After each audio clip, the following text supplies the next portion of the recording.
Business entity concept. Initially definition में मैंने आपको कहा, जब बुक्स ऑफ अकाउंट में हम रिकॉर्डिंग करते हैं, while we are recording in books of account, we have to take care about various concepts, various principles of accounting, various standards of accounting. International accounting standard होते हैं, Indian accounting standard हैं, उनको हमें follow करना पड़ता है ताकि books of account में कंपैरेटिवली रहे। कंपैरेटिवली कैसे? अगर आप अपने कॉम्पिटिटर से अपनी प्रॉफिटेबिलिटी को मैच करना चाहते हैं, अपनी स्टेटमेंट का एनालाइज करना चाहते हैं, अपनी प्रेजेंट पोजीशन को अपनी पास्ट पोजीशन से मैचअप करना चाहते हैं, उसके बारे में डिसीजन मेकिंग करना चाहते हैं, तो उसके लिए नेसेसरी है कि आप एक सिस्टमेटिक तरीके से बुक्स ऑफ अकाउंट को मेंटेन करो। और वो तभी पॉसिबल है जब एक सिस्टमेटिक तरीके के स्टैंडर्ड्स को फॉलो करके आप बुक्स ऑफ अकाउंट को बनाओगे। अगर सब अपने तरीके से बुक्स ऑफ अकाउंट को रेडी करेंगे, then it is not possible to compare one organisation financial position with the other. आप कोई उसके बेस पे रिजल्ट फाइंड आउट नहीं कर सकते। See dear, first concept is business entity concept. Business entity concepts state that owner is the separate legal entity from its company. यानी कि company and owner are different entity. आप इन दोनों को same consider नहीं कर सकते हो, दोनों अलग अलग हैं। That's why we are recording the transaction between company and the owner of the company. कोई भी ओनर से कंपनी में इनफ्लो हो रहा है या कंपनी से ओनर के पास आउटफ्लो हो रहा है, उसको हम रिकॉर्ड करते हैं। Why? बिजनेस एंटिटी कंसेप्ट, क्योंकि हम ये मान के चलते हैं ओनर और बिजनेस दोनों अलग अलग आइडेंटिटी हैं। इसकी वजह से हम जो ओनर्स की कैपिटल है, capital means the amount invest by owner of the business into the business is called capital। यानी कि बिजनेस स्टार्ट करने के लिए बिजनेसमैन जो पैसा बिजनेस में लगाता है, या पब्लिक लिमिटेड कंपनी में जो शेयर होल्डर्स शेयर परचेज करके कंपनी में मनी इन्वेस्ट करते हैं, उसे क्या कहते हैं? कैपिटल। ओनर का पैसा कंपनी में लगाया है तो ये कंपनी के लिए क्या है? लायबिलिटी है, और एज अ लायबिलिटी इसको रिकॉर्ड किया जाता है। और ये जो कैपिटल है इसको क्या कहते हैं हम? इंटरनल लायबिलिटी, क्योंकि ये किसकी लायबिलिटी है? ओनर की लायबिलिटी है कंपनी के ऊपर, कि ओनर ने कंपनी में क्या किया है? मनी इन्वेस्ट की है। अगर ओनर बिजनेस से कोई भी मनी अपने पर्सनल पर्पस के लिए, पर्सनल यूज के लिए विड्रॉ करता है, तो उसे हम as a drawings books of account में रिकॉर्ड करते हैं। यानी कि हम क्या कह सकते हैं? ड्रॉइंग्स क्या है? द मनी और the amount withdraw by owner of the business from the business for his or her personal use। तो आप, एक तरीका है कि आप इन्वेस्ट कर रहे हो, उसे कैपिटल कहेंगे। दूसरा तरीका, आपको पैसे की नीड है, आपने बिजनेस से मनी को विड्रॉ किया है पर्सनल पर्पस के लिए, या आपने बिजनेस में से जो भी आपका बिजनेस है उसमें से गुड्स विड्रॉ किए हैं। कुछ भी आप ऐसी चीजें अगर करते हो तो वो क्या है? एज अ ड्रॉइंग्स रिकॉर्ड होगी। और ड्रॉइंग्स को भी हम जब फाइनेंशियल स्टेटमेंट बनाते हैं तो इसको भी लायबिलिटी साइड ही शो करती हैं, लायबिलिटीज में ही। लेकिन इसको कैसे शो करते हैं? Capital minus drawings. यानी कि जो ओनर का पैसा बिजनेस में लगा हुआ है, इन्वेस्टेड है, उसी में से इसको माइनस करके शो करते हैं। प्रोप्राइटर बिजनेस की किसी भी चीज को पर्सनल पर्पस के लिए यूज नहीं कर सकता because of the business entity concept, क्योंकि अगर वो कुछ यूज करेगा तो उसकी रिकॉर्डिंग होगी as a drawings. I hope आप लोगों को बिजनेस एंटिटी कंसेप्ट क्लियर हो गया हो। Next, money measurement concept. Money measurement, जैसे कि आपको डेफिनेशन में कहा कि सिर्फ उन्हीं चीजों को हम रिकॉर्ड कर पाते हैं, उन्हीं ट्रांजैक्शन, उन्हीं इवेंट को जिन्हें हम क्वांटिफाई कर सकते हैं, मनी में कन्वर्ट कर सकते हैं। तो वही क्या है? Money measurement concept. Other things कितने भी इंपॉर्टेंट क्यों ना हो, उनको हम बुक्स ऑफ अकाउंट में रिकॉर्ड नहीं करेंगे। सपोज किसी कंपनी के जो एम्प्लॉय है बहुत एफिशिएंट है, किसी कंपनी का डायरेक्टर बहुत एफिशिएंट है, प्रेसिडेंट बहुत एफिशिएंट है, मैनेजर बहुत एफिशिएंट है, लेकिन उसकी एफिशिएंसी को आज की डेट में तो रिकॉर्डिंग का ह्यूमन रिसोर्स अकाउंटिंग सिस्टम आ गया है, पर फाइनेंशियल अकाउंटिंग में हम उसको रिकॉर्ड नहीं कर सकते हैं।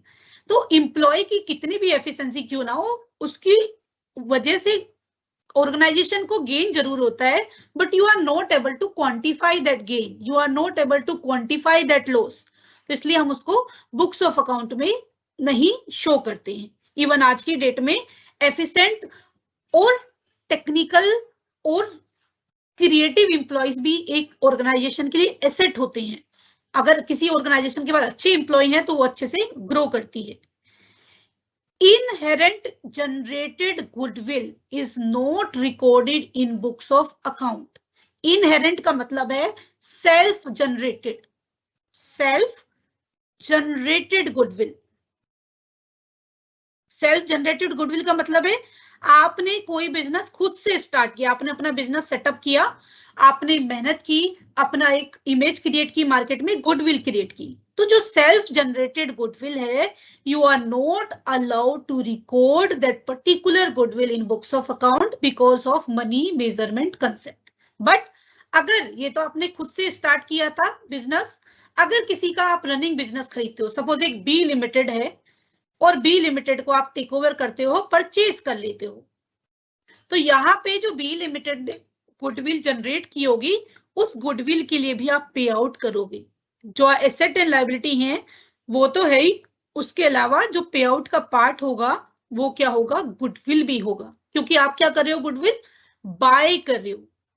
यानी कि जिस कंपनी ने मेहनत करके एक इमेज क्रिएट की है, आप उसको जब टेक ओवर करोगे, बाय करोगे, तो उसकी जनरेटेड गुडविल का आप एडवांटेज गेट करोगे। तो अगर आप किसी के रनिंग बिजनेस को परचेज करते हैं तो वो परचेज गुडविल है, बाय गुडविल है, इसे आप बुक्स ऑफ अकाउंट में रिकॉर्ड कर सकते हो, बुक्स में इसको लिखेंगे।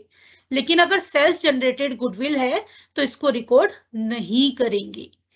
बट अगर आप अपना बिजनेस किसी और को सोल्ड आउट करते हो, अगर आपने बिजनेस स्टार्ट किया और किसी और को सोल्ड आउट किया, तो फिर आप गुडविल की वैल्यू कैलकुलेट करके पर जो भी सेल्स कंसिडरेशन होगा उसमें उसकी वैल्यू को क्या करोगे, ऐड करोगे। यानी कि हम सिर्फ क्वांटिटेटिव क्वांटिफाइड डेटा सिर्फ बुक्स ऑफ अकाउंट में रिकॉर्ड कर सकते हैं, क्वालिटेटिव इंफॉर्मेशन और डेटा को बुक्स ऑफ अकाउंट में रिकॉर्ड नहीं कर सकते हैं।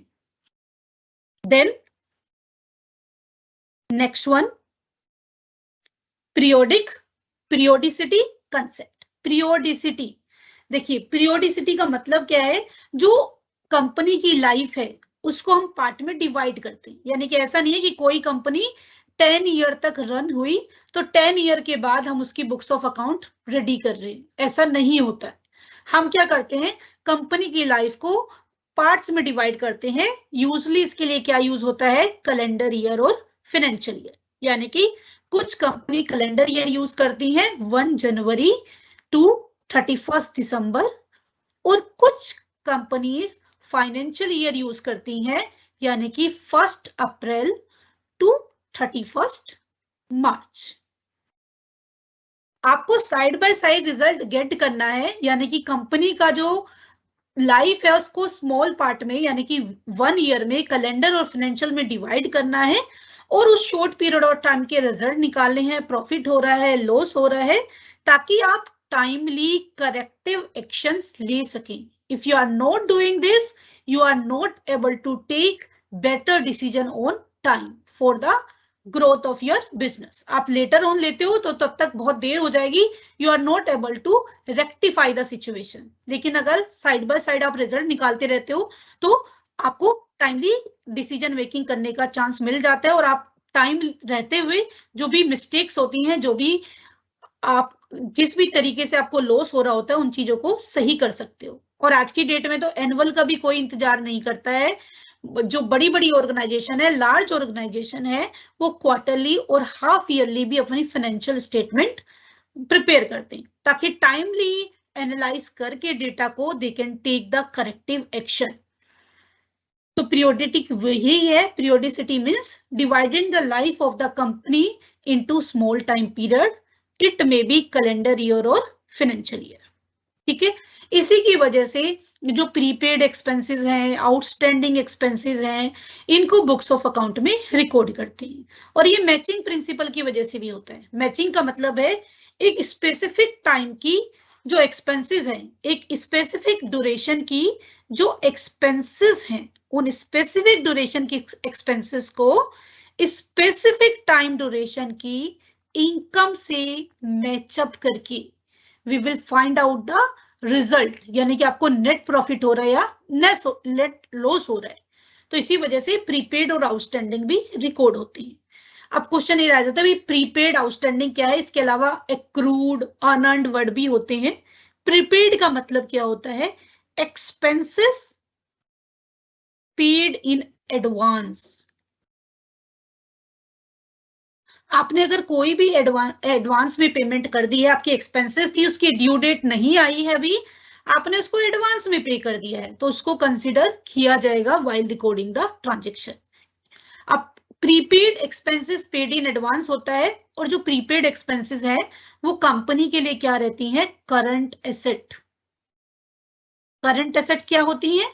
करंट एसेट्स का मीनिंग होता है ऐसी एसेट्स जो कि शॉर्ट पीरियड ऑफ टाइम के लिए यूज होती हैं, यानी कि उनको लेस देन 1 अकाउंटिंग पीरियड से पहले ही फिनिश कर दिया जाता है, कंज्यूम कर दिया जाता है।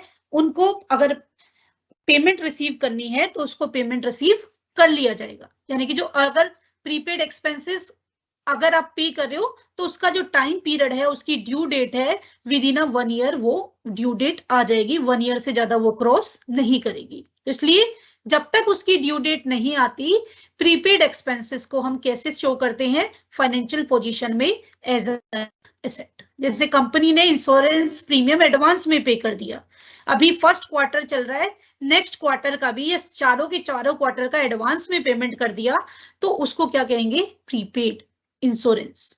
रेंट एडवांस में पे कर दिया या कोई भी एक्सपेंसेस एडवांस में पे की है, प्रीपेड एक्सपेंसेस। देन आउटस्टैंडिंग का मतलब क्या है? Expenses due, expenses due but not paid, but not paid. Due करने का टाइम, ड्यू हो गई है, पे करने का टाइम आ गया है, अभी तक आपने पे नहीं की है, और ये जो एक्सपेंस है स्पेसिफिक पीरियड के लिए जिसके लिए आप फाइनेंशियल स्टेटमेंट रेडी कर रहे हो, तो आपको उसको रिकॉर्ड करना पड़ेगा किस बेसिस पे? ड्यू बेसिस पे। आपको बताया मैंने, अकाउंटिंग यूजुअली क्या यूज करती है? ड्यू और received which ever is earlier. तो यहाँ पे ड्यू पहले हो गया, अभी पे आउट नहीं हुआ है, तो इसको बुक्स ऑफ अकाउंट में रिकॉर्ड करते हैं। और कैसे रिकॉर्ड करते हैं इसे?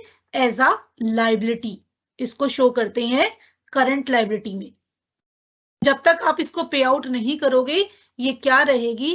Current liability. अगर आपकी फाइनेंशियल स्टेटमेंट प्रिपेयर आप कर रहे हो तब तक ये पेमेंट नहीं हुई है, तो इस पेमेंट को आप कैसे शो करोगे? इस पेमेंट को आप करंट लाइबिलिटी में बैलेंस शीट में शो करोगे, और इस पर्टिकुलर टाइम ड्यूरेशन की जो भी पेमेंट होगी जो आप कर चुके हो, उसमें भी प्रॉफिट कैलकुलेट करते समय इसको कंसीडर करोगे, इसको इग्नोर नहीं करना है, दोनों जगह पे कंसीडर करना है, अपना प्रॉफिट एंड लॉस कैलकुलेट करते हुए भी और फाइनेंशियल पोजीशन शो करते हुए भी। तो प्रॉफिट एंड लॉस में जो आउटस्टैंडिंग है वो क्या हो जाता है? ऐड हो जाता है, क्योंकि ये इसी पर्टिकुलर ड्यूरेशन की क्या है? एक्सपेंस है। अगर मैं प्रीपेड की बात करूं तो प्रीपेड आपने एडवांस में दे दिया है, इस ड्यूरेशन का ये पार्ट नहीं है, तो अगर आपको इस ड्यूरेशन के रिजल्ट जानना है तो आप इसको क्या करते हो? माइनस करते हो। प्रीपेड करंट एसेट है और आउटस्टैंडिंग क्या है?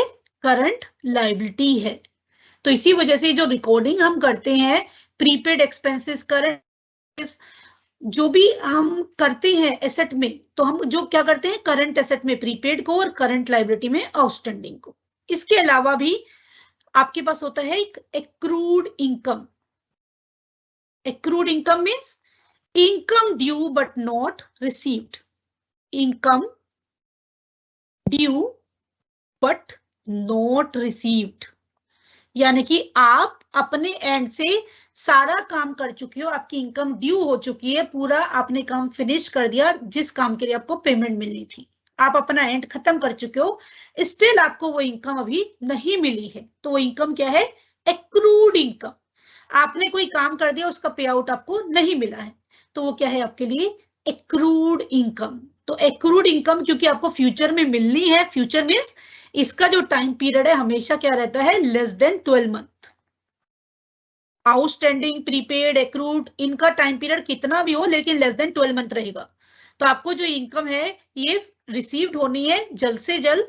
तो जब तक ये रिसीव नहीं होती आप क्या करते हो, इसको अपनी इनकम में, अगर आपको फाइनेंशियल स्टेटमेंट रेडी करनी है तो अपनी इनकम में एक्रूड इनकम को क्या कर देते हो, ऐड कर देते हो।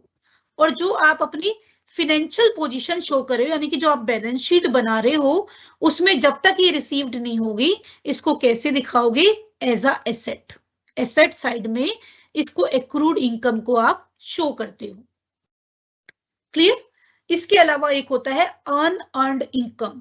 Unearned income, unearned income means income received in advance, income received in advance. यानी कि कोई काम करने का आपको कॉन्ट्रैक्ट मिला है या कोई काम मिला है या किसी भी वे से आपको कोई इनकम अगर एडवांस में मिल गई है तो उस पर्टिकुलर पार्ट के लिए आपको वर्क परफॉर्म करना है। और जब तक आप ये वर्क परफॉर्म नहीं करोगे तब तक ये आपके लिए क्या रहेगी, लायबिलिटी रहेगी। Why liability? Because you have to perform task for the payment you received in advance. तो जब तक आप इसको काम को नहीं करोगे तब तक इसे क्या शो करोगे, एज अ करंट लायबिलिटी। यानी कि बैलेंस शीट में इसको आप लायबिलिटी साइड में अनअर्न्ड इनकम शो करोगे।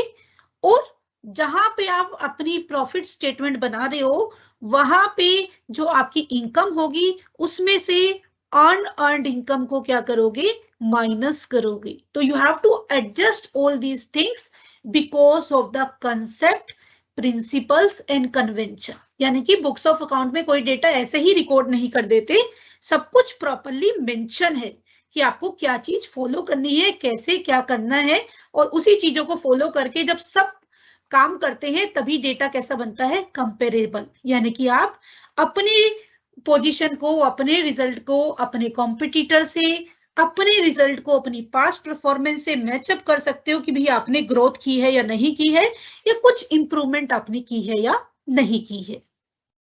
Then after that accrual concept, ये तो हम बार बार ही लेके आ रहे हैं। एक्रूवल भी जस्ट इसी की तरह होता है कि आप एक्रू बेसिस पे ट्रांजेक्शन्स को रिकॉर्ड करते हो। तो इसमें सारा यही चीजें हैं जो कि हमने ड्यू बेसिस पे रिकॉर्डिंग की है, कुछ अलग नहीं है, बेसिक चीजें वही है सारी। Accrue means recognition of revenue and cost as they are earned or anchored, not as money is received। जैसे मैंने आपको कहा अकाउंटिंग ही है मोस्टली बेस्ड किस पे होती है, ड्यू और रिसीव whichever is earlier। यानी कि अगर इनफ्लो भी नहीं हुआ तब भी हम ट्रांजैक्शन को क्या करते हैं, एक्रूवल बेस पे, ड्यू बेसिस पे रिकॉर्ड कर देते हैं। तो जो हम पीरियोडिक में हमने लाइफ को छोटे छोटे पार्ट्स में डिवाइड किया था, उस पर्टिकुलर लाइफ में हम ड्यू बेसिस पे जो ट्रांजैक्शन, ये चारों चीजें इसमें भी आएंगी, unearned income, accrued income, prepaid expenses, outstanding expenses की जो रिकॉर्डिंग है वो भी एक्रूवल बेसिस पे होती है, ड्यू और रिसीव्ड व्हिचएवर इज अर्लियर। अब ध्यान ये आता है कि अब अक्रूवल, अगर आप सिर्फ अक्रूवल, अकाउंटिंग की नॉर्मल में दोनों चीजें यूज होती है, ड्यू और रिसीव्ड व्हिचएवर इज अर्लियर। लेकिन अगर सिर्फ आप एक्रूवल को फॉलो कर रहे हो तो जो एडवांस रिसीव्ड है, एडवांस रिसीव को आप सेल ट्रीट नहीं करोगे। Advance money received is not treated at sale. अगर एक्सपेंसेस इनकम के कंसर्न में तो उसको तो करोगे, लेकिन अगर आपको कोई एडवांस मनी मिली है लेकिन अभी तक आपने गुड्स डिलीवर नहीं किए तो सेल्स को आप उस एडवांस मनी को सेल्स शो नहीं कर सकते हैं। तो ये आपको ध्यान रखना है कि इनकम और रेवेन्यू जो जनरेट हो रहा है, और अगर आपकी कंपनी एक्रूवल कंसेप्ट को फॉलो कर रही है तो वो जब तक ट्रांजैक्शंस को परफॉर्म नहीं करेगी तब तक उसे बुक्स ऑफ अकाउंट में रिकॉर्ड नहीं करेगी। एक बार मैं फिर से रिपीट कर रही हूँ, आपके माइंड में कंफ्यूजन ना हो। मैंने कहा है जनरली जो ट्रांजैक्शन रिकॉर्ड होती हैं बुक्स ऑफ अकाउंट में वो इस बेसिस पे होती हैं, ड्यू और रिसीव्ड व्हिचएवर इज अर्लियर।